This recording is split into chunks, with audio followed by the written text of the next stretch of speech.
सुगनवा बनके लहरी।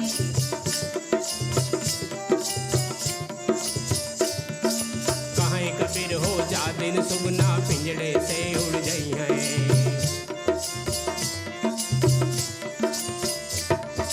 कहें कबीर हो जा दिन सुगना पिंजड़े से उड़ गई है। सोना ऐसी जला के काया, सोना ऐसी जला के काया, असुवन से मुख धोई है। रोई है आपन और बेगनवा बन के लहरी, रोई है आपन और बेगनवा बन के लहरी, बन के लहरी, बन के लहरी। बोले काया में सुगनवा बन के लहरी, बोले काया में सुगनवा बन के लहरी, बोले काया में सुगनवा बन के लहरी, बोले काया में सुगनवा बन के लहरी। सदगुरु कबीर साहब ने इस शरीर को एक रथ माना, एक गाड़ी बनाया। जैसे हम देखते हैं प्राचीन काल में हमारे इस मॉरिशस देश में भी बैलगाड़ियाँ थीं और बैलगाड़ी में यहाँ पर गन्ने ले जा करके जहाँ पर उसको पेरा जाता था वहाँ ले जाते थे। सदगुरु कबीर साहब ने शरीर को एक रथ के समान बनाया, बताया और उन्होंने कहा कि हे भक्तों, हे हंस जनों, यह जो शरीर है ऐसा नहीं है कि एक ही दिन में तैयार हो गया। इसको तैयार होने में भी 9 महीने लगते हैं और 9 महीने के बाद जब यह शरीर इस संसार में आता है और उसके बाद उसके बड़े होने में भी समय लगता है। इसलिए सदगुरु कबीर साहब ने कहा कि जीवन में हर चीज़ धीरे धीरे प्राप्त होती है, क्योंकि जिस प्रकार एक माली उद्यान में, बगीचे में एक पुष्प का पौधा लगाता है, उसको सींचता है, भिन्न भिन्न प्रकार के कीट पतंगों से बचाता है, उसके लिए दवाएं आदि डालता है और एक दिन जब उसका मौसम आता है तब उसमें पुष्प प्राप्त होते हैं। ऐसा ही यह जीवन है। जीवन में जब हम कर्म करते हैं तो हम अपने जीवन में संयम का, संतोष का, इन गुणों को धारण करना चाहिए, जिससे कि यह जो जीवन है गलत मार्ग की ओर प्रवृत्त न होने पाए। सदगुरु कबीर साहब ने कहा कि यह जो जीवन है, सदगुरु के जब आश्रय मिल जाता है तो जीवन में भटकाव नहीं होते हैं। और जिस प्रकार एक माली अपने बगीचे में सुंदर पुष्पों को प्राप्त करता है, इसी प्रकार एक जीव, एक मनुष्य, एक भक्त जब सदगुरु का आश्रय ग्रहण कर लेता है तो धीरे धीरे जीवन में पुष्प की, भक्ति रूपी पुष्प की, ज्ञान रूपी पुष्प की और वैराग्य रूपी पुष्प की उसे प्राप्ति होती है और जीवन उसका सार्थक हो जाता है। सदगुरु कबीर साहब कह रहे हैं कि हम सबका जीवन जिस प्रकार पवित्र गंगा के किनारे किसी ने घर बनाया और गंगा के किनारे पावन वातावरण में रहकर भक्ति करता है, हमारा भी जीवन इसी प्रकार एक भक्ति रूपी गंगा प्रवाहित हो रही है हम सबके साथ में, उसका हम आश्रय ग्रहण करें और जीवन में ज्ञान, भक्ति और वैराग्य, जीवन में सदा ही प्रत्येक कर्म करने के पूर्व अपने हृदय में उसके बारे में विचार करें। बोलने के पूर्व, करने के पूर्व सदगुरु कबीर साहब इस भजन के माध्यम से यही भक्तों को बतला रहे हैं। धीरे धीरे रे मनाओ, धीरे सब कुछ होए, धीरे धीरे रे मनाओ, धीरे सब कुछ होए। माली सिंचय 100 घड़ा, ऋतु आवै फल होय। माली सिंचय 100 घड़ा, ऋतु आवै फल होय। श्री सद्गुरुवे नमः।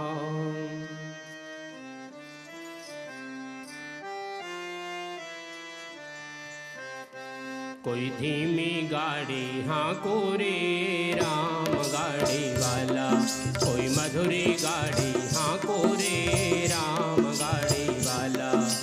राम गाड़ी वाला, राम गाड़ी वाला, राम गाड़ी वाला, राम गाड़ी वाला। कोई धीमी गाड़ी हाँको रे राम गाड़ी वाला, कोई मधुरी गाड़ी हाँको रे राम गाड़ी वाला।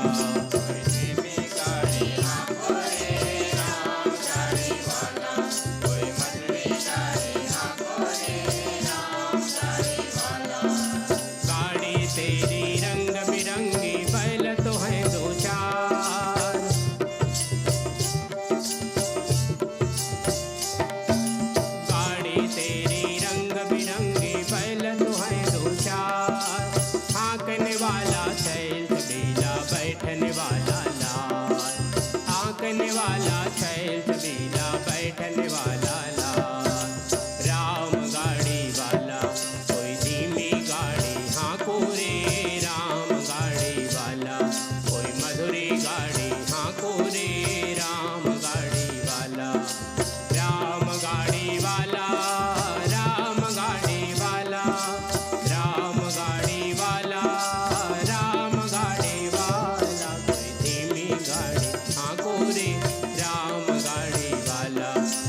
छूटा तन से भाई जग में पड़े पुकार।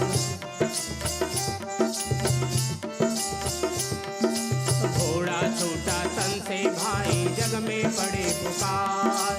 10 दरवाजे बंद हुए भाई निकल चला यतबार।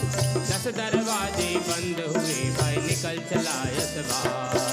राम गाड़ी वाला कोई धीमी गाड़ी हाँको रे। राम गाड़ी वाला कोई मधुरी गाड़ी हाँको रे। राम गाड़ी वाला, राम गाड़ी वाला, राम गाड़ी वाला, राम गाड़ी वाला, राम गाड़ी वाला कोई धीमी गाड़ी हाँको रे। राम गाड़ी वाला कोई मधुरी गाड़ी हाँको रे। राम गाड़ी वाला कोई धीमी गाड़ी हाँको रे। राम गाड़ी वाला कोई मधुरी गाड़ी हाँको रे। राम गाड़ी वाला।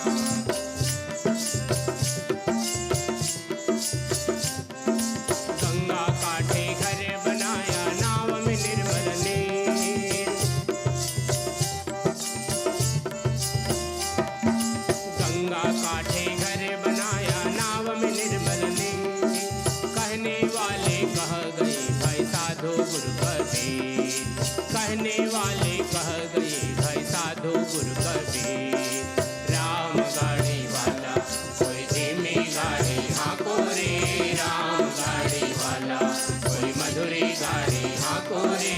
राम गाड़ी वाला, राम गाड़ी वाला, राम गाड़ी वाला, राम गाड़ी वाला, राम गाड़ी वाला कोई धीमी गाड़ी हाँको रे।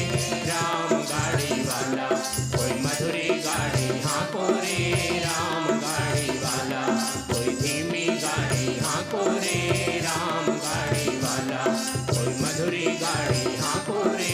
राम गाड़ी वाला, राम गाड़ी वाला, राम गाड़ी वाला, राम गाड़ी वाला।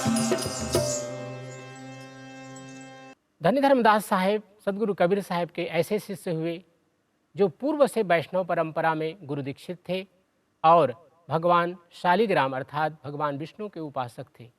सदगुरु कबीर साहब के जब शरणागति में आए तो सदगुरु कबीर साहब ने उन्होंने एक ऐसी भक्ति की धारा दी जिसके माध्यम से वे अपने जीवन में भक्ति के माध्यम से ही मुक्ति को प्राप्त कर सकें। और यही कारण है कि हमारे इस धर्मदासीय परंपरा जिसमें हम सब लोग हैं उसमें एक सात्विक ज्ञान यज्ञ चौका आरती रूपी कर्मकांड दिया गया जिसमें हम गुरु की भक्ति करते हैं, पंच तत्वों की उसमें आराधना की जाती है और साथ ही साथ अपने जीवन में शुभाशुभ कर्मों को चिंतन करने का सुअवसर प्राप्त होता है। प्रस्तुत भजन कैसे आऊँ मेरे साहेब, यह भजन एक इस भावना को लिए हुए कि जिस प्रकार एक विरहिणी स्त्री चाहती है कि उसका जो प्रिय है उसका मिलन हो जाए, दर्शन हो जाए और इसके लिए उसके विरह वेदना होती है। धन्य धर्मदास साहब ने इस भजन के माध्यम से एक ऐसी विरहिणी स्त्री के बारे में बतलाया कि जो कहती है कि रात में आती हूँ तो डर लगता है आपके पास और दिन में आती हूँ तो लोग देखते हैं। इसी में एक साधना की बात धन्य धर्मदास साहब कहते हैं कि इस पार गंगा और उस पार यमुना, हमारे जो श्वास का जो सुषुम्ना नाड़ी है अर्थात श्वास और प्रश्वास, यह ज्ञान रूपी अगर हम ध्यान के योग के माध्यम से जानें तो यह एक ऐसी धारा है जिसमें हमारा श्वास और प्रश्वास के बीच में सुषुम्ना नाड़ी है जिससे हम काशी कह रहे हैं, प्रकाश की नगरी कह रहे हैं, जिसके बारे में धन्य रामदास साहब कह रहे हैं कि वह प्रकाश की नगरी बड़ी दूर है। अर्थात जब एक भक्त अपनी भक्ति से पूर्ण होता है, अपने शुभ और अशुभ कर्मों के गुरु के चरणों में समर्पित कर देता है और जब वह परिशुद्ध हो जाता है तो उस सुषुम्ना नारी को प्राप्त करके अपने जीवन के अध्यात्म की उच्चतम शिखर तक पहुंच जाता है। ऐसे ही एक भक्त जब अपने जीवन में भक्ति करता है, ज्ञानपूर्वक जीवन बिताता है, तो वह उसके विरह को पूर्ण करते हुए, विरह को दूर करते हुए अपने जीवन में परमात्मा तत्व की प्राप्ति करता है। जीते जी वह परमात्मा तत्व का अनुभव कर लेता है और जीवन मुक्त हो जाता है। यही सदगुरु कबीर साहब ने इस भजन के माध्यम से, धन्य धर्मदास साहब के माध्यम से कहलाया है। सतगुरु हम सो रीझ करी कहिया एक प्रसंग, सतगुरु हम सो रीझ करी कहिया एक प्रसंग, वर्षा बादल प्रेम का भींज गया सब अंग। वर्षा बादल प्रेम का भींज गया सब अंग।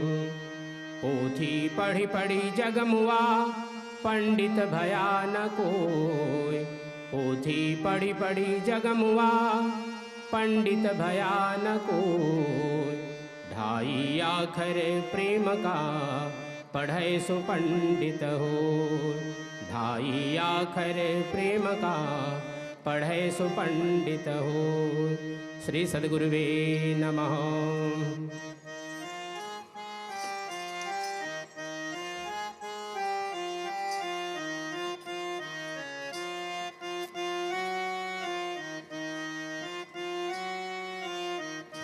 कैसे आऊँ मेरे साहिब, कैसे आऊँ मेरे साहिब तेरे काशी नगरी। बड़े दूर नगरी, बड़े दूर नगरी। कैसे आऊँ मेरे साहिब, कैसे आऊँ मेरे साहिब तेरी काशी नगरी। बड़ी दूर नगरी, बड़ी दूर नगरी।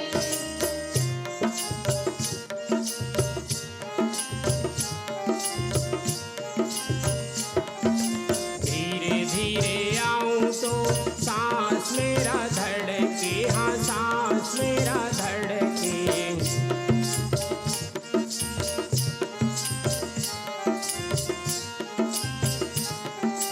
धीरे धीरे आऊँ तो सांस मेरा धड़के, हाँ सांस मेरा धड़के। जल्दी जल्दी आऊँ तो छलके गगरी।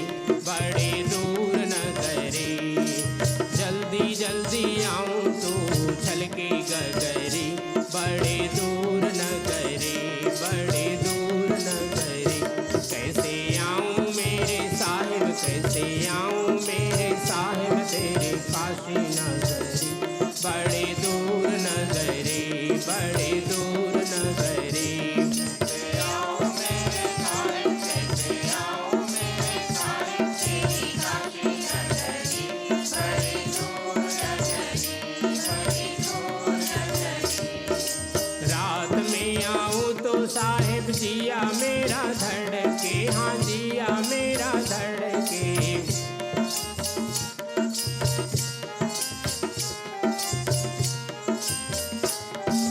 रात में आऊँ तो साहिब जिया मेरा धड़के, हाँ जिया मेरा धड़के। दिन में आऊँ तो साहिब देखे नगरी। बड़ी दूर नगरी। दिन में आऊँ तो साहिब देखे नगरी। बड़ी दूर नगरी, बड़ी दूर नगरी। कैसे आऊँ मेरे साहिब, कैसे आऊँ मेरे साहिब तेरे काशी नगरी। बड़ी दूर नगरी, बड़ी दूर नगरी। कैसे आऊँ मेरे साहिब, कैसे आऊँ मेरे साहिब तेरी काशी नगरी। बड़ी दूर नगरी, बड़ी दूर नगरी। इस पार गंगा और उस पार यमुना, हाँ उस पार यमुना।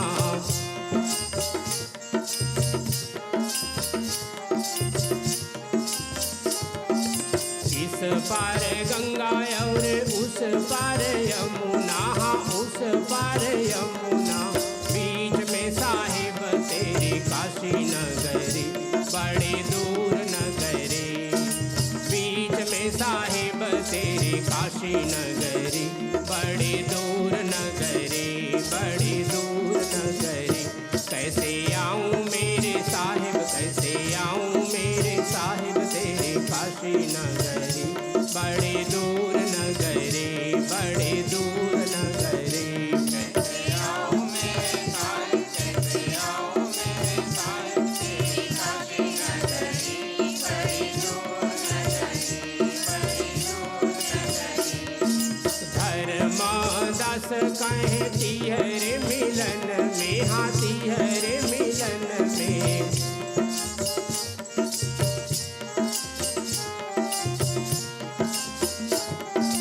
धर्मदास कहे तिहरे मिलन में, हाँ तिहरे तड़पत रहे दिन रात दिल रे बड़े दूर नगरे तड़पत रहे